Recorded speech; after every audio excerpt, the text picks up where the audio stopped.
Hello, this is Nathan, better known as CrazyhermitDM, and this is my podcast, The Hermit's Homebrew. Joining me today is Brent from Lang Mini Studio, as we talk about Dungeons & Dragons and tabletop gaming. I don't think players realize their decisions matter even more with a living campaign than what they're asking, and the butterfly or the butterfly effect, yeah.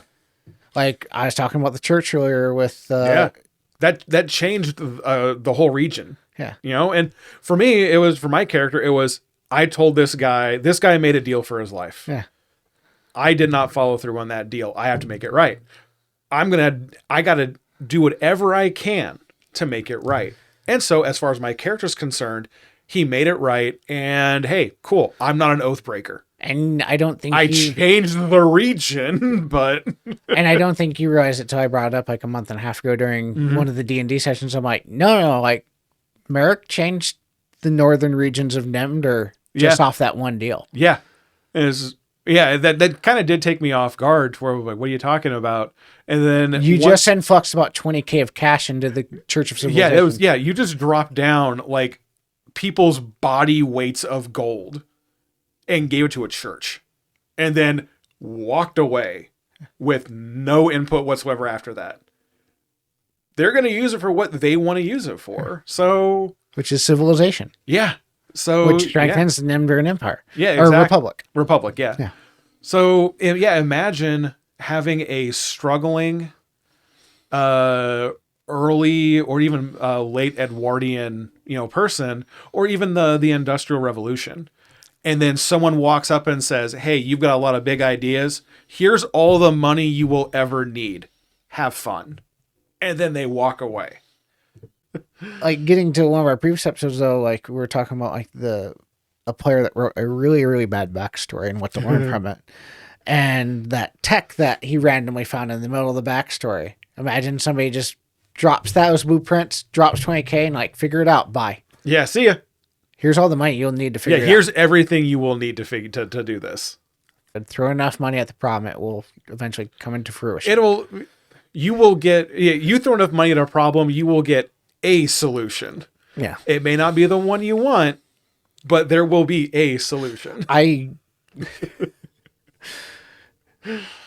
For you older experienced GMs or any new ones that want a bit of a devious plan, because I think it was Tasha's Cauldron to Everything that introduced patrons and stuff. Not patrons, enchanting and the timetable and the amount. Oh yeah, magic item creation and stuff. Yeah. Okay. So our the other thing that happened in the one campaign with our mutual player that went all downhill, which is actually going to be turning into an episode here. I want to go through kind of what to learn from that campaign and that breakup. Okay. Without naming names. Yeah, of course not. And he well, if I give this Enchanters Guild, which was a college of Odin, I made a small Enchanters sect to it. Okay. He's if I gave him double gold, that should cut the time in half. I'm like, yeah, they'll put more Enchanters on it probably.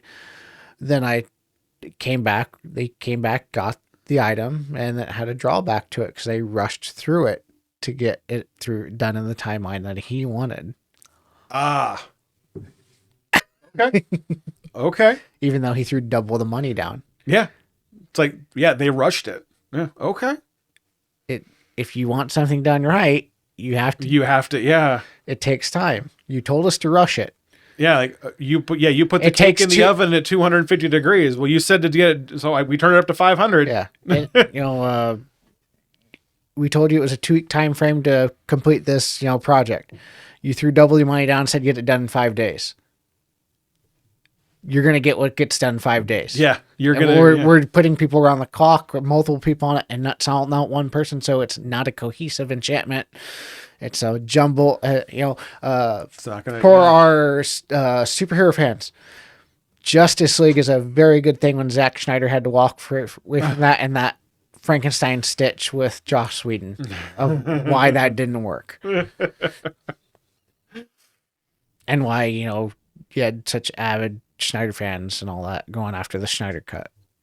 I'm a big Fallout fan. If you want to see what happens when you start taking away time from creators, go play the original Fallout New Vegas.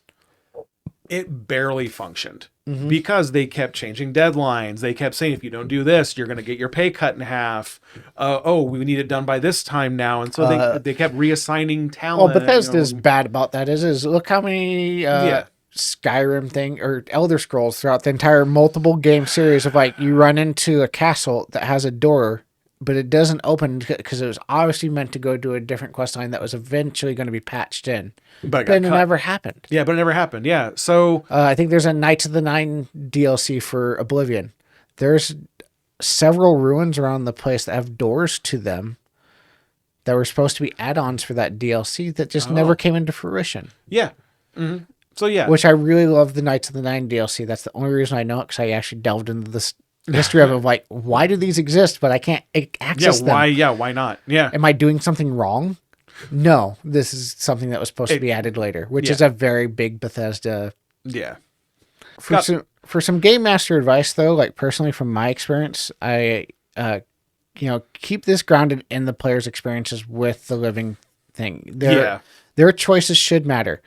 And I'm going to give you from a personal experience for anyone that's listening to this. There are going to be times when you as a game master will not agree with the decisions that the players give you. And if it's your setting, you're going to take it a bit more personally. It's your baby. It's literally your own creation. And, they start Ragnarok. You've put in these hours of thing and you're developing lore and cities and all this sort of stuff. And they just started the end of the world.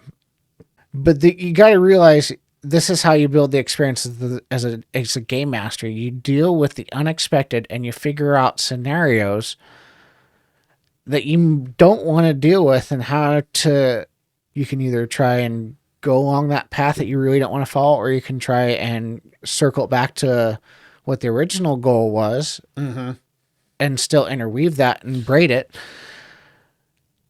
But as well as that, and I've brought it up multiple times on this podcast, is like it will so help you in your real life problem solving skills, daily problem solving skills, like the ones you have at work and life and all that. Like, how do you deal with the X factors of life? Yeah, you just don't freeze up and hit reset. Yeah, how do you got to roll with it? Yeah, because it's coming. You got to deal with it. Yeah. As a guy that's been. Okay, I'm going to get a little personal here for anyone that's listening. As a guy that's been divorced and thought I was all in, I didn't get a reset on my campaign, my real life campaign setting there. I had to roll with the punches and continue on. That's true. Yeah. Damn. The lore didn't go as I thought it would, but the setting continued on. Yeah, exactly. And this could help you in so many ways in your personal life of, just even just at work, when something unexpected comes up, just kind of rolling with it, adapting. And when it comes to your campaign, you could asking what if can be very powerful if you don't lose yourself to it. Don't ask yourself 1,000 what ifs. Ask 3. Go, okay, I'm going to put what you think like the 3 most likely scenarios are. Yeah. So, and I guarantee you still 80% of the time, they'll come up with the 18th one that you would have even thought of. But that's where your knowledge of what your campaign is going to be can come into play. You know where you want to go. So, okay, in the middle, they went off into the bushes for a while. You wanted to go through the forest and you wanted to go over the mountains the safer way, and they went through Moria. Yeah. And so you go all in on that. Okay, you're in Moria. You're trying to get through Moria to get here. Or vice versa. You could say as a good game master, you wanted them to go through Moria. They went over the mountains. Okay. And so the weather got so bad that you made them go back. Yeah, exactly. Or someone does you the courtesy of getting lost. You found Moria. And so again, railroading isn't always bad if it is presented in a way that the players got there organically. Yeah. So you want them to go through Moria so that they And can even then, like, do this. it is railroading in a way, but it's still not, because they're still going by their own choices. Yes, but you're making their choices. It's the train tracks are just leading back to the track you originally had. Yeah, and that's where the experience comes from. Is so whether they went over the mountains and they got lost and they found a side entrance to Moria and made it that way, or they went down to the lake and they found, speak, friend, and enter, and they went through the door and they went through all of that. They're still going through Moria, and Gandalf is still going to die, and then he's still going to come back as Gandalf the White. It doesn't matter how they got there. The story beat still happened. It's fine. It's fine. They went over the mountain instead of through the woods to get to grandmother's house. They still made it to grandmother's house. It's just, how does so you have to ask yourself, what if they go over the mountains? What happens? Or what if they go through the forest? What happens? No matter what, if they succeed, they still made it to grandmother's house. And that's the point. And it's one of the biggest attacks of the game. It is we talk about social contracts, we talk about playing with friends or playing with that. This is all with a living campaign. You're obviously playing in a very long form, probably campaign. Like one shots aren't going to matter as much. Yeah, one shots are designed. This is something you're probably going to play with your friends, or if your long term group that's just your gaming friends or whatever you consider your gaming group. But it's one of the biggest trust things, especially as the dungeon master. If you've designed this living world, you are handing it to them. Yeah. For better or worse, you're giving it to a bunch of idiots that have access to gasoline in a match. And that's me included. I was part of that campaign that started Ragnarok. I'm including myself in that statement. We had gasoline in a match, and when used properly, you can make a car run. When used improperly, you make a house burn down. And don't be afraid to say yes, because it can lead to different unexpected things. Anyone, a small spoiler for anyone that's watched the new TV series Pluribus on Apple TV. It has to, I don't want to spoil it too much for you guys, but it has to deal with things kind of taking over the world. And the main character asks one of these things. Mm-hmm. One of these things. I'm not going to try and spoil this too much. It's a really good TV series, and I highly, highly recommend it. And I'm very, very addicted to it right now. And she asks one of these things. She makes the offhanded remark, just give me a hand grenade or whatever. And these things obviously don't pick up on sarcasm. So they come and bring her a hand grenade. And then she's like talking to one of them. And she's like, you actually give me a live grenade. Chink. And then the thing grabs it and it's like, duck. Boom.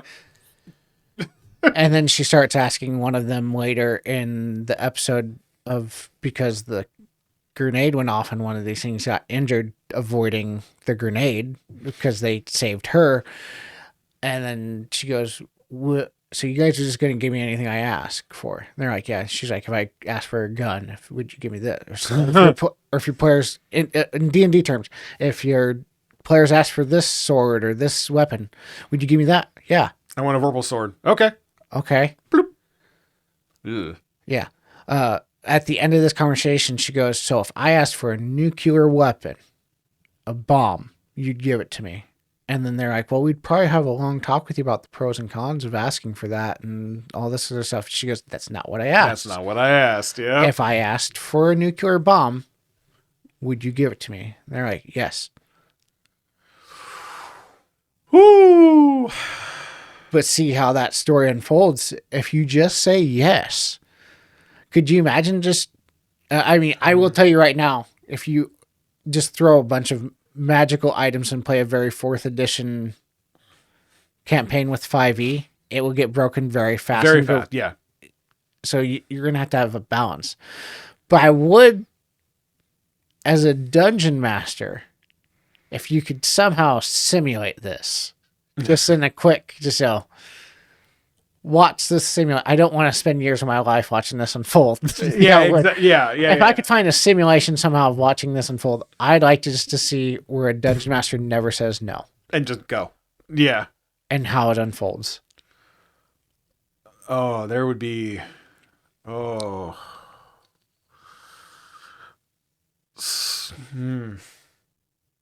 This episode's been brought to you by... So, every GM here starts small from the experts when building a campaign, right? A tavern, a village, a few NPCs. But what if your players want something more without feeling overwhelmed? That's where Centurion 3D steps in. Their set brings over 30 build-out options, infinite ways to grow your world, infinite ways to grow your table. Centurion 3D Studios is for game masters who want to stay small but go big for their players. Alright, fellow hermits, Heimdall has just dropped their new dice line, and they come in a unique LED display box that makes them look like they're pulled straight out of a mythical ancient Viking vault. And the dice themselves, they're runic. Full Thark-inspired font on the faces, but the wild part is they've got this iridescent finish that literally changes when the light hits them. It's like your dice are actually filled with magic. If you want to show off the dice in a totally new way, grab one of these 5 sets, if not all of them. There's something out of the 9 realms themselves. The TV show Rick and Morty comes to mind. The amount of chaos. Yeah. And the amount of times Rick just said, well, we've got to abandon this universe, and they hop over because that one's screwed. But all on this giant side tangent, I would say as well, don't say yes to everything. Mm-hmm. Don't say no to everything. Try and say yes to a majority of things. The whole yes and no but situation. Yes. Mm-hmm. Yes, you can have that, but it's this is the way you're going to go about getting it, because I'm not just going to put it down in front of you. Hey, you want this weapon? Yes. And here's the quest you have to do to get it. Oh, you want that weapon? No, but here's something close. Okay. Or you know, or for Merrick or whatever. You want the Eye of Odin? Go take it from him. And it's not in Odin's head. And it's like, this dude is not giving it up. Yeah, he has the Eye of Odin. He has the Hand of Azazel. He's got a Vorpal greatsword that's the tooth of one of the primordial dragons. He has adamantine armor. He's a brute fighter, and it's just like he did not have adamantine armor anymore. Oh, he didn't? Oh, no, okay. I just gave him like plus armor because I figured that'd be too crazy. But you did have the displacer cloak. The displacer cloak. That's what it was. The displacer cloak. Yeah. Double doing that on an NPC, I just feel would. Yeah, it's just But I as a dungeon master for you, like as you as the player, when you're asking that, it's like, I want this. I'm like, cool. Go get it. Yeah, you were pretty odd. Like he has it. Go get it. He's not going to give it though. So yeah, there was a couple of like, okay, even after Vicky like caught him, I was like, we'll let him out if he gives me the eye. And he's no, okay. And he got it anyway, so it's cool. And it worked. Yeah. I'm literally attached to this eyeball. Yeah. Well, you can become unattached really quickly, you know. But yeah, it's just that was even like halfway through, like just me asking. I knew I wasn't gonna get it. But it was just one of those things I just want to keep bringing it up. Like, I want that. I know you have it. I know you're going to say no, but I'm going to make you say no. I wasn't saying no. That's the thing. No, I mean the character that had it. Not you as the DM, him as the character. To be like, no. Okay. And that's one of the things I like doing as a DM. I don't like saying no. Mm-hmm. I'm like, fine, but you will have to go through literal hell to get it. And you may die. You will. Well, you probably would die. I'm not handing it to you. Yeah, exactly. I'm not handing you this... No, of course not. No, not even Merrick. Just like, we'll say random player A. Player A asks for this, world-shattering item, legendary artifact. The Hammer of Dwarfkind, or what was the one that Morden makes? I think it's Hammer of Dwarfkind, isn't it? I don't remember. And then somebody asks for it at like level 5. I'm like, cool, go get it. I'll give it to you, but you have to. This is an ancient artifact that only one exists, and it's the entire dwarven species is going to. It's a legendary artifact. Yep. It belongs to a god. Yep. Your character needs to research how to find it, because I'm not just going to. Were they even a dwarf? Let's say player A was. Okay. Yeah, let's say that's their. You still have to go get it though. Yeah, let's say that's their backstory, and that's their one goal. Like, I want to own the. Yeah. It's like cool. I'm not handing it to you on opening quest. Yeah, no, of course not. It's not fun. Yeah. Yeah, who do you think you are? I'm a storyteller DM. Yeah, who do you think Go you through are? the story. Even Thor didn't get his hammer like when he was like 2. No, or his belt, or any of that. Because there's actually 3 items that a lot of people don't. Marvel's kind of hand waved off. Yeah. It was Hammer, gloves, belt, and hammer. Yeah. Mm-hmm. And that's the way it is actually in D&D. You need the belt of giant strength, the gauntlets of ogre strength, ogre power, and then the hammer of thunderbolts. The hammer of thunderbolts, yeah. And it turns into this. Yeah, and then it becomes like super awesome. Yeah. When it's handled well, when a living campaign is handled well, you will play for multiple years. Your players will keep coming back. And eventually, if you're interested in starting a podcast and just talking about it nonstop like we do, it's why groups talk about campaigns years later as if there's real life history. Yeah, it's history. Absolutely. I remember sitting with one person I was with at the time and one friend, and we're at a family gathering because they're that close with me that they're at a family gathering. And we were talking about lore to D&D and what was going on in our game. And my grandmother came, or it might have been my grandmother, or my aunt, or somebody that was not versed in that. And they were listening to us just go at it and talk about this. Talking about? And they're like, when did this happen in history? And they're like, oh, this is for our game. Yeah, it didn't. Yeah. it didn't. Yeah. As if we're talking about, the like real events. Yeah. What was it? Well, for you, the French real. Rebellion or the Boxer Rebellion yeah. or the Civil War or World War II. Yeah. But for you, do you have any recommendations as we start to wrap it up here for people that want to play living campaigns? I'd say start at where I would say to start any campaign, whether it's going to be a living, breathing, evolving campaign over multiple setting over multiple sessions, or just a few. Just start it at the beginning. Mm-hmm. Make your understand the story that you want to try to tell, and then. Once you have your roadmap of where you want to go, then you have to make that huge trust fall of letting your players change it. And when your players do change it, allowing that change to stay and then to develop.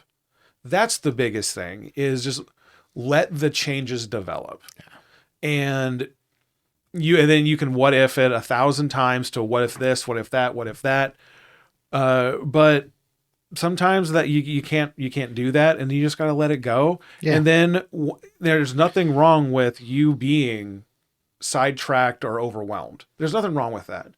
Take a step back, take a week to put it in the back of your mind, roll it over, and make if it ends the session, a half session, or say, I was not planning this.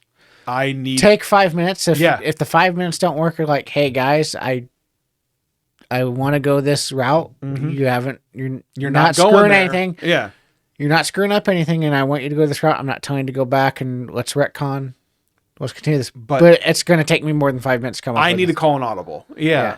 So, I mean, not to get, and that might actually, make your players feel good. Yeah, and you make them feel good because, hey, we broke the DM. No, you didn't break the DM. You just derailed the story. Yeah, and I just gotta get it back on track. Or I stuck the DM in a loading screen. Yeah, exactly. It's on a loading screen. There you go. I like that. But yeah, not to use cheesy metaphors like I'm known to do, but pearls aren't made from pearls. No. Pearls are made from grains of sand that get stuck in a clam's craw, and it has to develop over time. Out of irritation. So kind of the same thing. Okay, they put something in, it maybe irritated you, or maybe it was like, oh, that was super cool. I didn't even think of that. My best think tools. Think it over, let it become a pearl. My best tools come from my failures. Yeah, you learn more. What about From you? my point of view, the best thing I recommend, from not repeating anything you said, because it's very good advice, was how I started my homebrew campaign.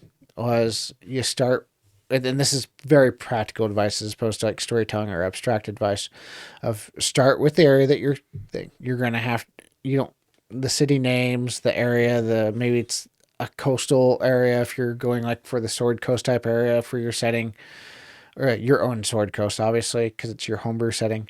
Or like I did one entire continent.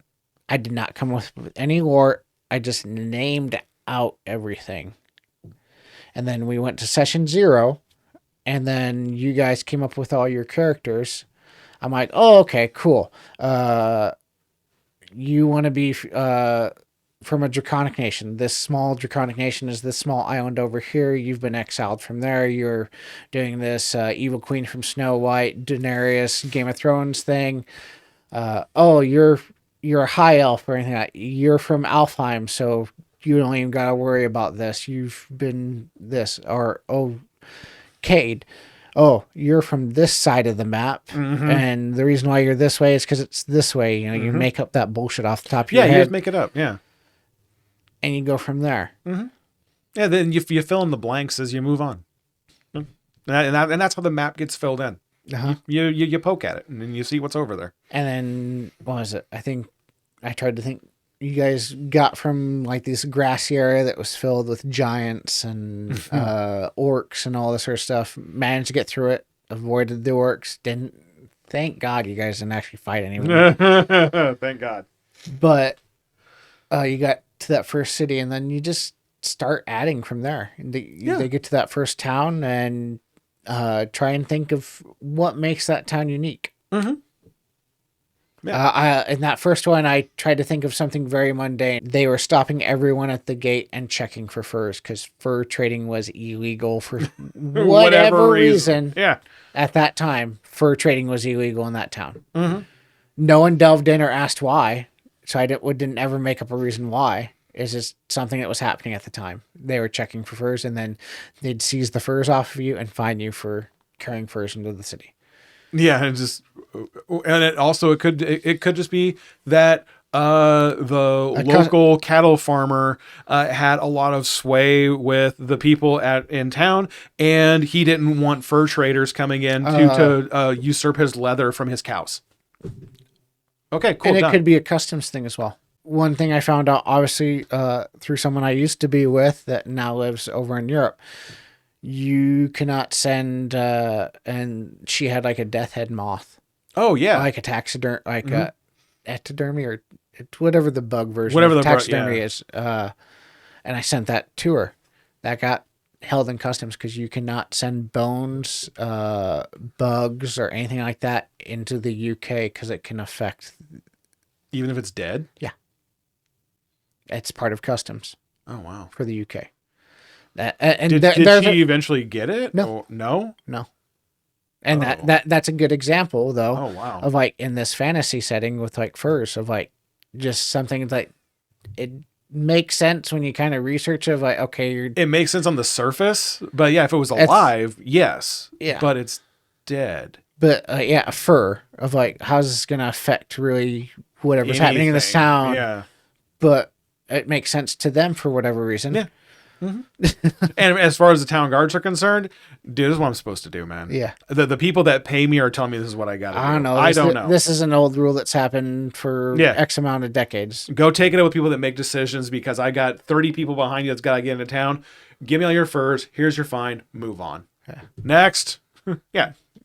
Either that or go to the next town. Yeah. Or move on. Yeah. Either way, you're not getting in my town. Yeah, with either way, those furs aren't coming into my town. Yeah. You can come in. I don't care about you.